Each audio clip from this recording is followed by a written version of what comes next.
Hey guys, welcome back to my channel. For those who are new, my name is Ramil. Jumping right into the video, Unice sent me over a bomb reddish brown Yaki straight glueless wig. So of course, you know, it comes with the essentials. You got your headband and your HD wig cap. There's also an adjustable band, which I love because I use that on every single wig that I have. Let's get into what this lace is looking like. So it's a 7x5 glueless wig. Everything is done for you, so pre-cut, pre-tinted, pre-bleached.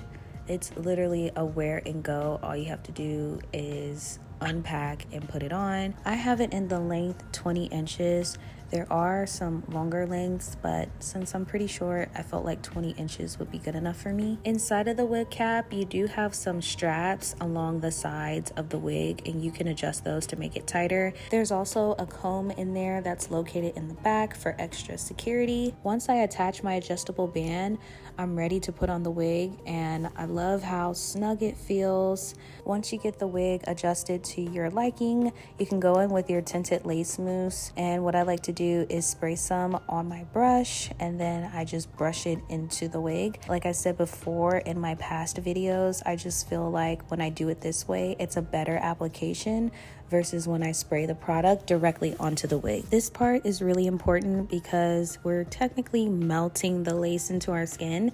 So it does take a minute for the product to really soak into the lace. So take your time with it and make sure as soon as it gets onto your skin to wipe it off, because once it gets on your forehead and it dries in areas that you don't want it, it's a little hard to remove. Once you get the lace to your liking, you can go ahead and put on your band, so that way we can let everything sit. They did a really good job with this Yaki wig, y'all, because honestly, I didn't have to do much. Like, can you believe it? I actually did not need to use my wax stick. I was able to just brush out the hair, and as you can see, look how long it is. Look at the body. This hair is super full and it's super soft. Like, it was full all the way throughout. Like, if I want to put it into a ponytail, it would definitely deliver. I did grab my flat iron to touch up a few pieces from the hair being bent in the box, so that is going to give us that final silk press look. And I didn't use any product for this part. I just simply turned my flat iron onto 450 degrees and got to straightening it out.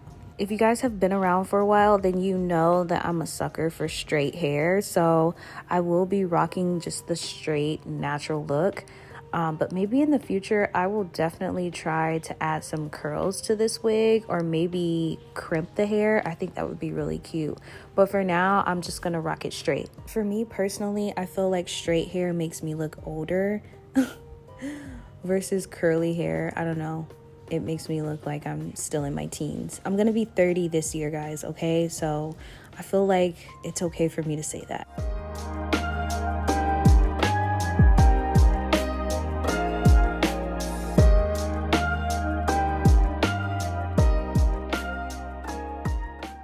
When I took off the band, I also went back in to just touch up those pieces where I felt like the band was kind of blocking it. Once I finished touching up the front, I was pretty much done. I really love how quick and easy this wig was, which explains why this video is pretty quick and straight to the point. Let me know what you all think in the comments. I will have everything about this exact wig in my description box, and I can't wait to see you all in my next video. Bye, guys.